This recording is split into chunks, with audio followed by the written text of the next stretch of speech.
محرم کے حوالے سے ایک بات کر لوں. یہ 10 محرم کا روزہ, رسول اللہ صلی اللہ علیہ وسلم نے ارشاد فرمایا کہ عاشورہ کا روزہ مجھے اللہ کی رحمت سے امید ہے کہ 1 سال کے گناہوں کا کفارہ ہے. تو بڑی فضیلت ہے. رمضان کے بعد سب سے زیادہ فضیلت عاشورہ کے روزے کی ہے, 10 محرم کا روزہ. سمجھ رہے ہیں؟ محرم میں ہمیں شریعت نے کیا کرنے کا حکم دیا ہے, اسلام کیا کہتا ہے؟ پہلی بات, اسلام یہ کہتا ہے کہ محرم میں روزے رکھنا دوسرے مہینوں کی نسبت زیادہ ثواب ہے. رمضان کے بعد تو زیادہ سے زیادہ روزے رکھیں, اور اسپیشلی 10 محرم کا روزہ 1 سال کے گناہوں کا کفارہ, یہ اور زیادہ ثواب ہے. پورے محرم نہیں رکھے جاتے تو کیا کرنا ہے, 10 محرم کا رکھنا ہے. حدیث میں آتا ہے کہ آپ نے حکم دیا 2 روزے ملا کے رکھو, کیونکہ یہودی جو تھے وہ 1 روزہ رکھتے تھے, صحیح ہے نا. تو یہودیوں سے مشابہت سے بچنے کے لیے ہمیں حکم دیا کہ اس کے ساتھ ایک اور روزہ ملائیں. تو علماء یہ کہتے ہیں کہ آج کل یہودی 10 محرم کا روزہ نہیں رکھتے, تو اب مشابہت ختم ہو گئی ہے.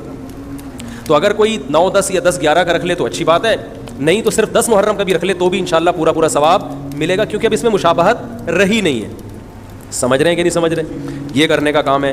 دوسرا کام, محرم میں گناہ دوسرے مہینوں کی نسبت زیادہ, اس کی قباحت زیادہ بڑھ جاتی ہے, کیونکہ 4 مہینے محترم ہیں, شوال, ذیقعدہ,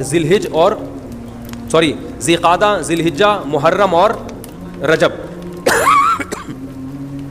یہ 4 مہینے جو ہیں اسلام میں اشہر حرم کہلاتے ہیں. قرآن کہہ رہا ہے فلا تظلموا فیہن انفسکم, ان میں اپنی جانوں پہ ظلم مت کرو. یہ ماتم کرنا بھی تو ظلم ہے نا اپنی جان پہ. تو اللہ نے فرمایا ان 4 مہینوں میں اپنی جان پہ ظلم مت کرو. کسی بھی طرح سے ظلم ہو, جسمانی ظلم ہو, روحانی ظلم ہو. جسمانی ظلم ماتم کر کے بھی ہو سکتا ہے, اور انگاروں پہ چل کے بھی ہو سکتا ہے, اپنے آپ کو پیٹ کے بھی ہو سکتا ہے. روحانی ظلم کیا ہے؟ گناہ کر کا. تو نہ گناہ کرنے کی اجازت, نہ کسی اور طرح سے. عام مہینوں میں بھی ظلم کی اجازت نہیں ہے, نہ اپنے اوپر اور نہ کسی اور پر. تو ان 4 مہینوں میں ظلم کی نوعیت بڑھ جاتی ہے. سمجھ رہے ہیں؟ یہ ایک محرم کی فضیلت ہے اسلام میں.